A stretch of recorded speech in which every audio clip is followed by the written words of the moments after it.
Sasa nasema hivi, inakubidi uivunje ego yako iliyoko ndani yako ili uweze kupata mafanikio. Nataka nikuonyeshe ni kwa namna gani neuroscience inasema ego yako inakuzuia wewe binafsi kuwa na zile sifa ambazo unapaswa kuwa nazo ili kuweza kuattract na kuweza kupata mafanikio kwenye maisha yako. Mafanikio yanahitaji wewe ufeli kwanza. Mafanikio yanahitaji wewe uwe judged, watu waanze kukujudge.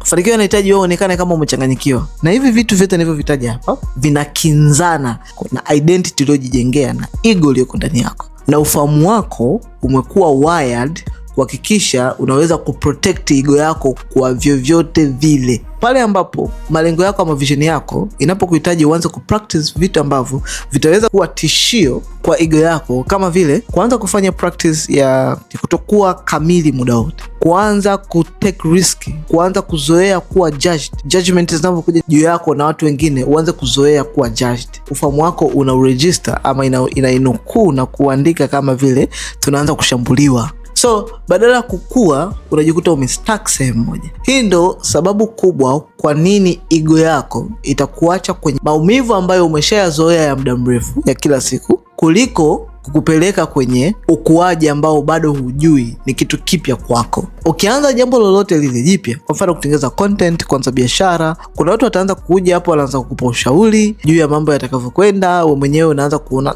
itakuwaje, unauliza watu. Lakini look at me now. Mimi nisingefika hapa kama nisingekubali kuanza kuonekana kama ujamaa vipi. Imekuwaje tena mtu wa professional mambo ya masheria yupo huku tena kwenye mitandao anafanya vitu gani? Usipokubali kuonekana mpumbavu, huwezi kufika sehemu popote unapotaka. Kila unapofikia situation ambayo unaanza kuepuka mambo kwa sababu ya kuogopa aibu itakayokupata ama kuonekana kituko, ni namna gani watu watanichukulia au watanionaje, ni kwamba unachagua faraja na kupumzika, life fulani la kuwa comfortable kwenye aina hiyo ya maisha yako, na unaachana na potential iliyoko ndani yako. Ni kwa namna gani unaweza kuwa more powerful na ukaishi the best vision of yourself na kufikia malengo ya kiuchumi na kubadilisha maisha yako. Ego yako ina protect identity yako ulionayo. Yani ako kama maisha yako kabaya, kachovu, uliko kachoka, ndo ka identity kako. So ego yako ina ka protect yako.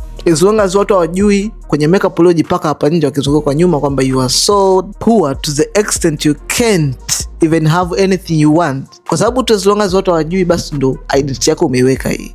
Kwa hiyo ego yako ina protect hii identity ambayo wewe mwenyewe ukikaa ndani peke yako uitaki. Lakini mafanikio yako yanakuhitaji outgrow, yani ukue mkubwa zaidi ya identity uliyokuwa nayo sasa hivi. Na utakapoacha kujidaisha, kujiigiza maisha, ukaamua kuishi maisha natural kuelekea vision na magoli na malengo unayoyataka, automatic unakuwa authentic. Yani inakuwa ni jambo lako la kawaida. Maisha yako yanaanza kukua sasa na yanaanza kwenda kwenye flow inayoeleweka. Kama unaogopa kuonekana unafeli, hauwezi kuonekana ukifaulu pia. Na kama unataka kujifunza namna gani unaweza ku outgrow, uanzie wapi, ukanyage wapi, namna gani ya kuanza ku outgrow maisha ulionayo, namna gani ya kutoka kwenye hiyo aina ya maisha ambayo umeichukia, either ni ajira ulionayo ama ni maisha ulionayo, unataka kuanza ujasiriamali, unataka kutoka kwenye ajira, unataka kuanza maisha mapya, unataka kutengeneza the new you, the best version of you, gusa link in bio, itakuleta moja kwa moja kwenye platform yetu ya MBH. Huku unajifunza kila kitu unachotakiwa kujua na kukifahamu kitakachokuwezesha wewe kuweza